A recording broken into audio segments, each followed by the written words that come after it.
Right. Hi, everyone. Welcome again to AuthorStory. I'm Alexander Lim, your host. And on this episode, I'm interviewing Alena Chapman, author of the book The Prison Effect. Discover how you are blocking your own happiness and break free to abundance and joy in life.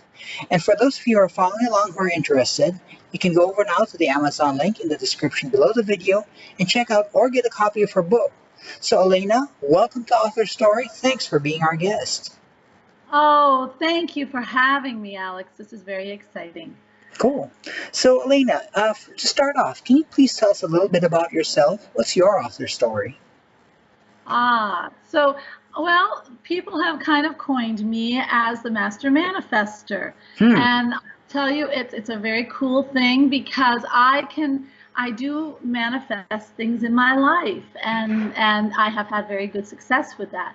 But you know, Alex, there was a time when I was not that master manifester. In fact, I was living in my own prison.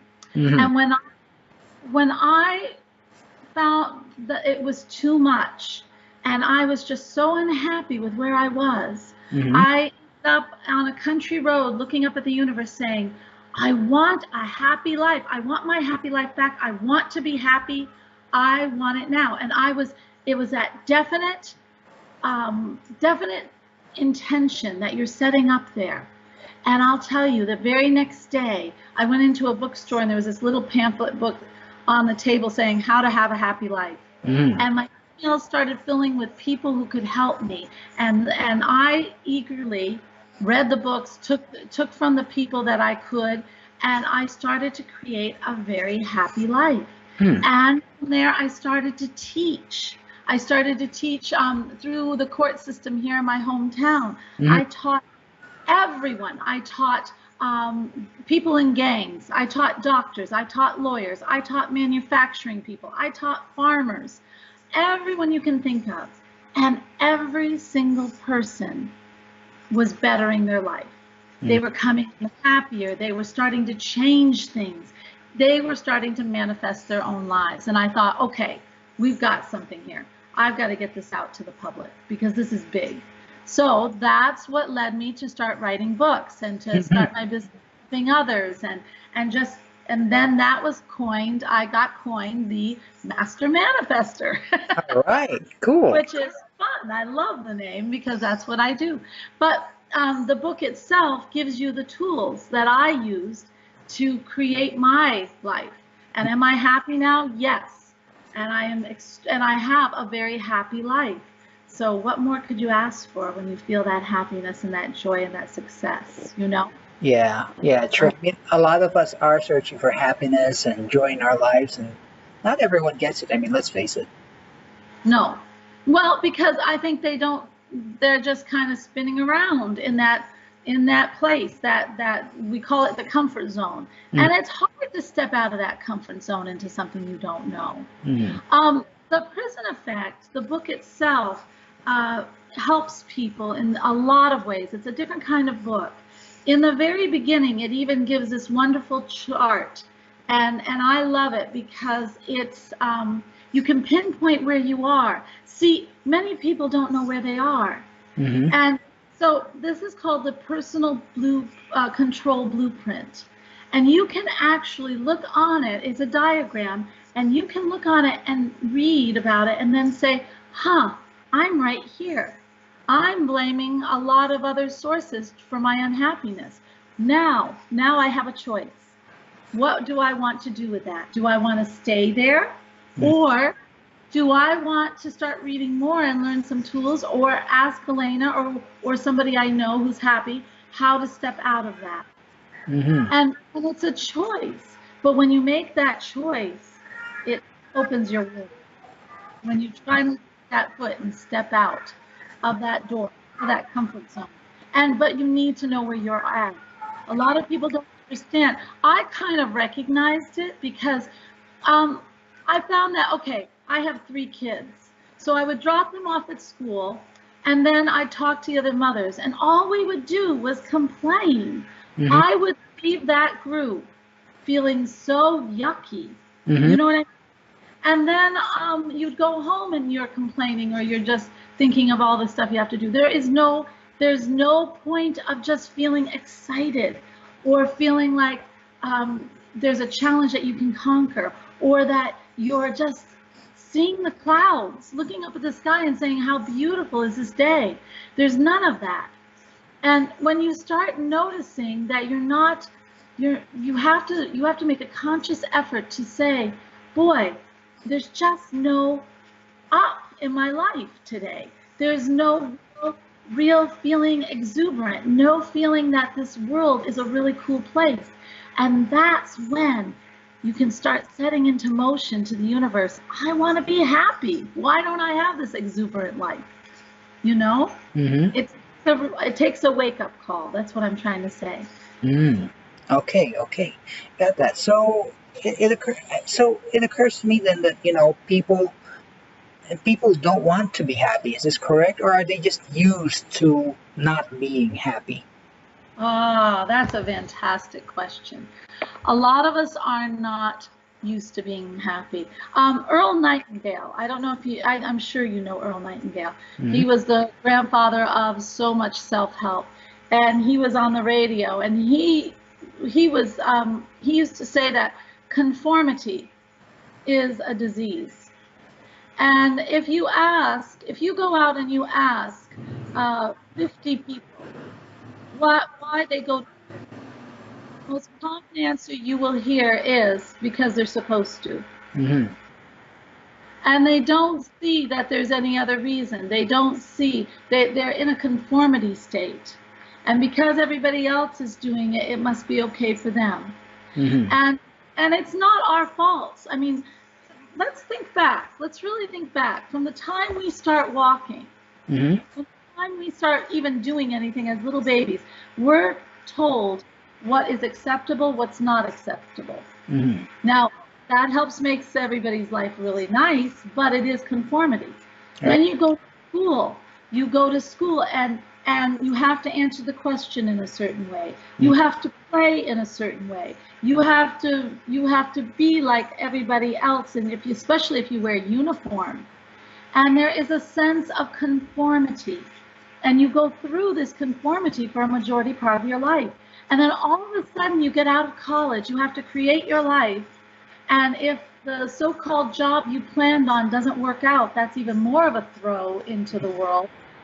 Then all of a sudden you have to suddenly make up your life. And what you want to do is you want to crawl back into that conformity. So you take any job, you get married, you do whatever you're supposed to do. Right. But have you really looked inside and said, what is it I really want to do? What is it that I really want to do? Right now in America, we have the most awesome time where we can be and do whatever we want to do. Mm-hmm. Probably in the world. But right here, I live here, so I know this place you can. And yet so many of us run back into that conformity. It's stepping out from that, believing that there is something better. And there is. I'm here to tell you, there is something so much better. Okay, I got that. But you know, the reason a lot of people don't want to step out of their comfort zones in the first place, because they get threatened. I don't know how to put it. Maybe they get threatened by the discomfort, or they're not used to this discomfort, or something like that. You know, it's let's face it, it's a little bit scary for people. So is it better to live with boredom? Mm-hmm. Is it better to live with unhappiness? Mm-hmm. Better to live with regret? Mm-hmm. And I'll put it this way. You know, my dad was in hospice for a long time. I talked to a lot of people, and that were passing on. And I have to say that every single one, there were very few who didn't have regret. Mm-hmm. And I'll tell you another thing, no one had regret for something that they did, you know, something that they went and tried. Mm-hmm. But everybody had regret with, I wish I had done this. I wish I had accomplished this in my life. I want to do it again. I heard that over and over. And so I guess it's a trade-off. Bob Proctor who is a mentor of mine, says if you don't have that little butterfly in your tummy when you are trying for a goal, your goal's not big enough. Mm-hmm. All right. Because it excites you. And isn't it better to have a life that is exciting and happy, where every day you get up and think, okay, I get to do one incredible thing today. What is it going to be? Mm-hmm. It's a total focus in your life that you're changing. And does it have to start out that way? It starts out in littler ways. It starts out, you don't need to take that giant step and wake up tomorrow morning and say, okay, today is going to be miraculous. What am I going to do? You can do that. That's fantastic. You might get a little shaky, but you'll do it. But start out in other ways. Start out with, there's a really cool exercise called, and I know you know about it because it's all over the place, it's called gratitude. Mm-hmm. But let's put this gratitude, let's take this gratitude and really get it working for us, okay? Mm-hmm. So we're going to write down in the morning and at night 10 things that make us happy. But that's not just what you're going to do, because that does absolutely nothing. Mm-hmm. If you write down these 10 things, and with every single little thing that you write, you start to feel it. Like when I write about my big red dog, Ralphie. Right. Yeah, I see him. I say, I am so happy and grateful now that I have my awesome Ralphie. And I see him running up and jumping on my lap and just licking my face. And it just brings me such joy. I'm starting to raise myself up. And I do that for everything I write. Now that does two things for you right there. Mm-hmm. First of all, you're raising your vibration, which is going to help with the next step. Mm-hmm. But number two, you are taking the very best part of your life to start moving on in your day. Mm-hmm. Not coming from a complaining or, oh, I have to do this, but you're coming from the best part.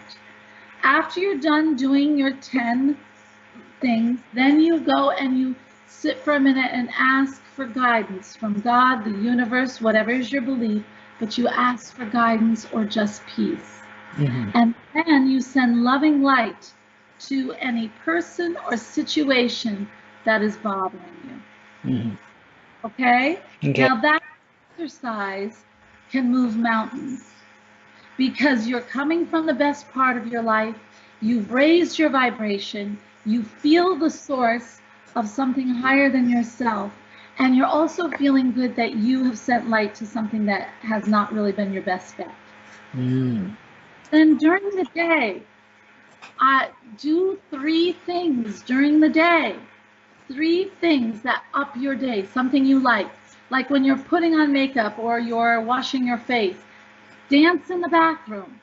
When you're in the car, my gosh, turn on happy music. Turn off those talk shows for a little while. Right. Just start dancing in your car. Get something you really like. Splurge on an ice cream cone if that's what you like. Take a walk in the park. Start that novel you've always wanted to start. Just one thing. And then look at something that is wondrous, like the sky. Every day, the sky is new. The sky is never the same. It's like the universe is saying, hey, wake up, world. Here's a wonderful gift right here. Look up and see the beauty. So register it. Look at it. These are things that start to open up your mind. It's not just raising your level of emotion, folks. Mm-hmm. It is actually opening your mind. You open your mind to all the goodness in the world, no matter what circumstance you're in, then you'll start noticing the opportunities to get out of those circumstances. Mm. The opportunities will start to appear. But if you're not thinking on that vein, then, or they say it's a vibration, right. But it just logical sense, you know, if you're not thinking on that level, if you're not thinking about that, you won't notice it.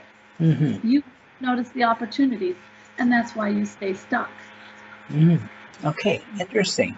So, Alena, then this book is more than just like a how-to kind of thing. I mean, there's something I don't know how to call it, psychological, spiritual, mental involved. There's that kind of element, in addition to actually doing stuff, doing tasks like you mentioned, like writing lists down. Oh, sure. Oh, of course, because you can't have one without the other. And I'll tell you, I do use my story of how I got out of my prison, and even some of the things that have happened that were not good, but how because I was practicing these tools, I was taking the best part I could. It gave me clarity. And I know people say, well, if you're not noticing the worst part, you're not really dealing with it.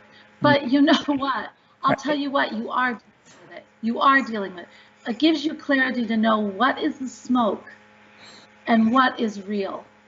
Because there's a lot of smoke out there that you go from one drama to the other, one drama to the other, one drama, and you don't have to.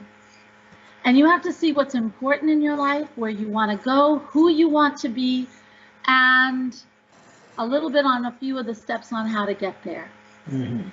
And that's your focus. And then all that other stuff will start to take care of it. If you take the responsibility of yourself, who you want to be, where you want to go, and a few steps on how you want to start getting there, then all those dramas will start to resolve because you have changed. You will deal with them differently. You will surpass them.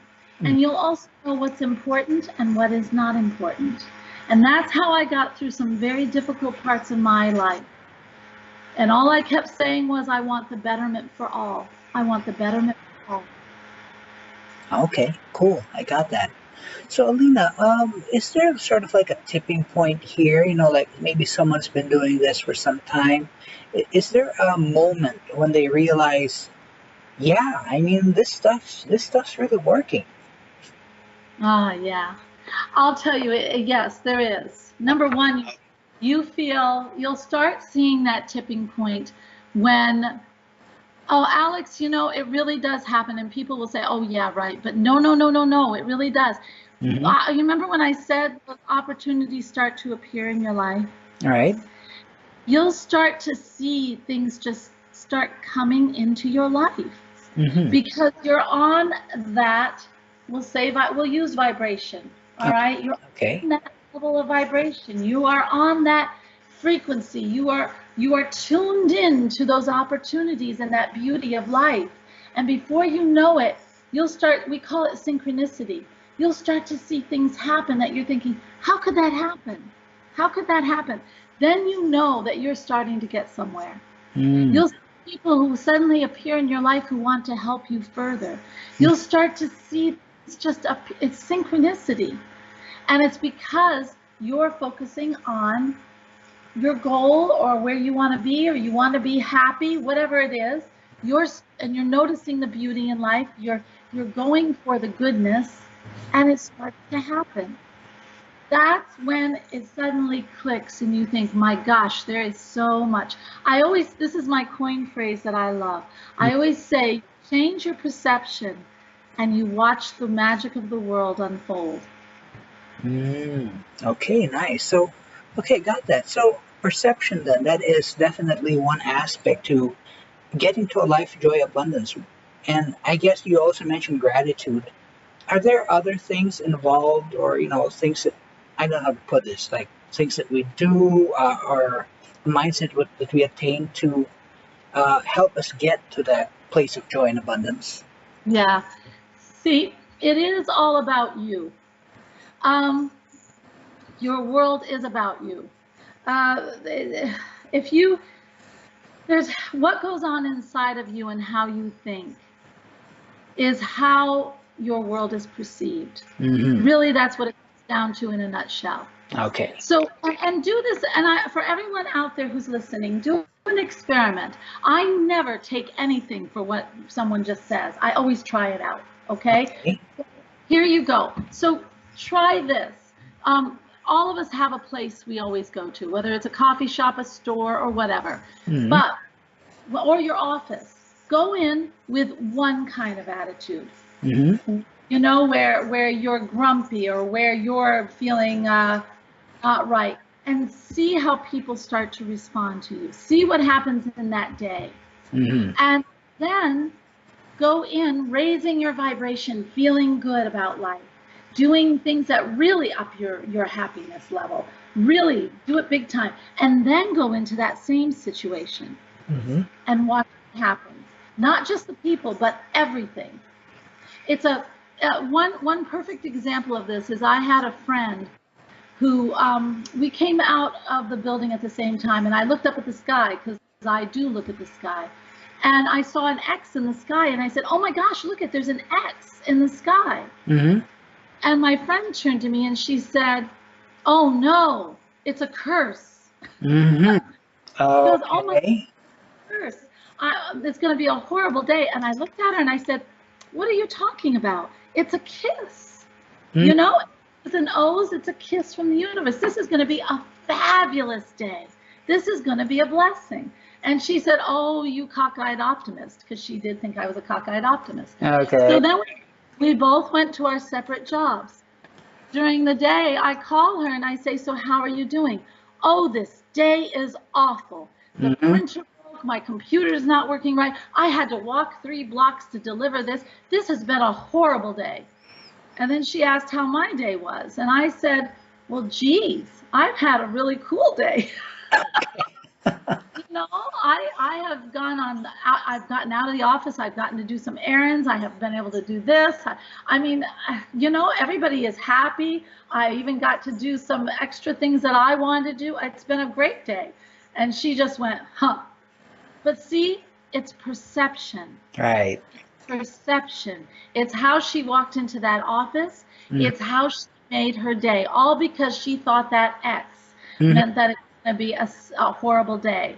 We do that kind of thing every day. You have to change what you are thinking and your perception and your attitude in order to get your world to change. All right. Cool. I got that. So, Alena, about this book, let's talk a little bit about this book. I mean, there are a lot of books on self-help there, a lot of books on manifestation. What is it about your book that would make someone think, you know, maybe I should get this instead of some other book on the same field? Well, because I have studied with some of the best, and I have learned. I mean, when I said I wanted to be happy, I went full board. I wanted to be happy.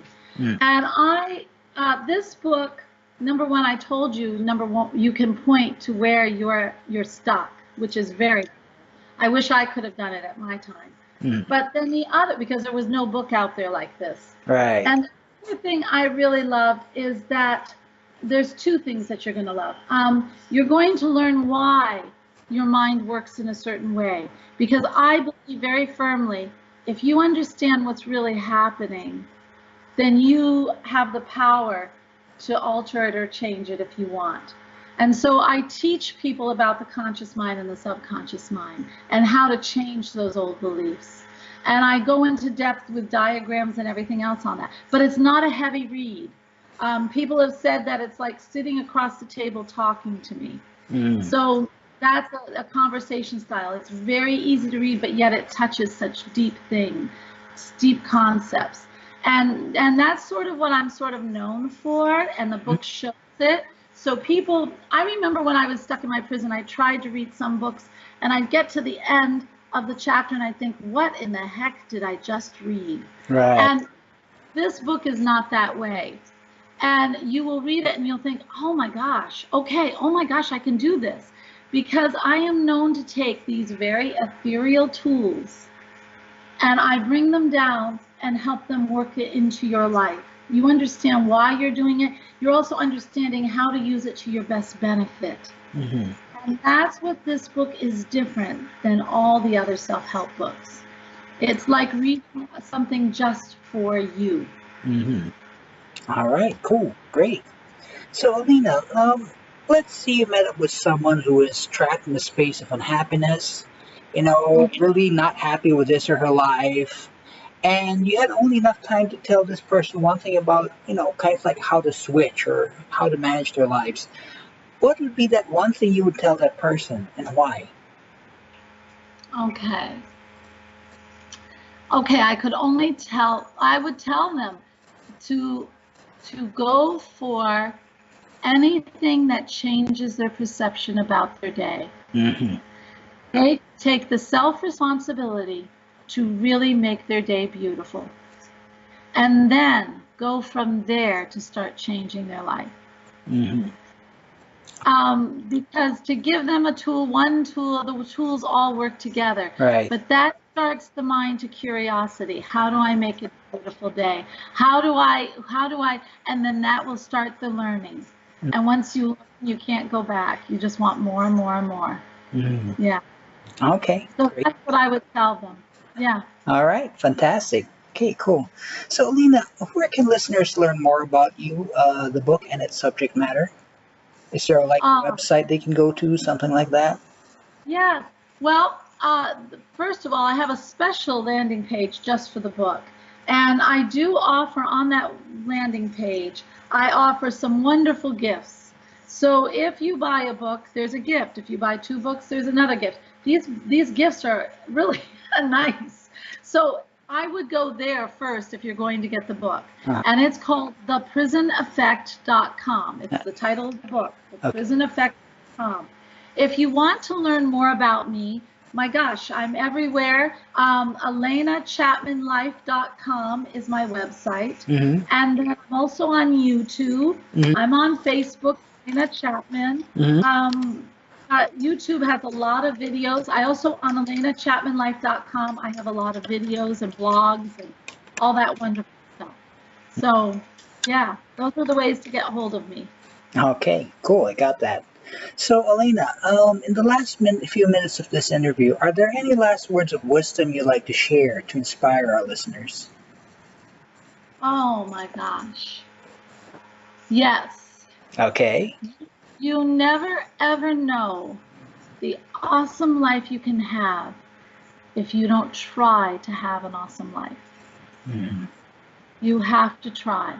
And all it takes is trying. Mm-hmm. That's all.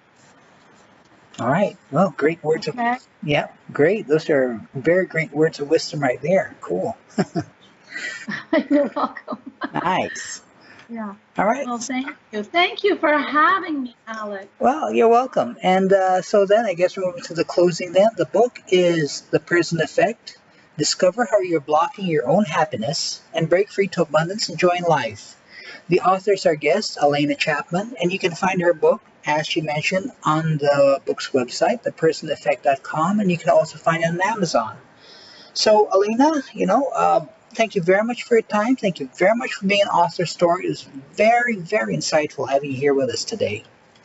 Oh, I had so much fun, and it was a joy to talk to you, Alex. I've always come back. Thank you very much. You're welcome. You're welcome. So if any of you listeners want to know more about this topic, please feel free to go ahead and check out The Prison Effect, which you can do so now by going to the Amazon link in the description below the video. And if you'd like to follow our author interviews on YouTube, I invite you to subscribe to our channel.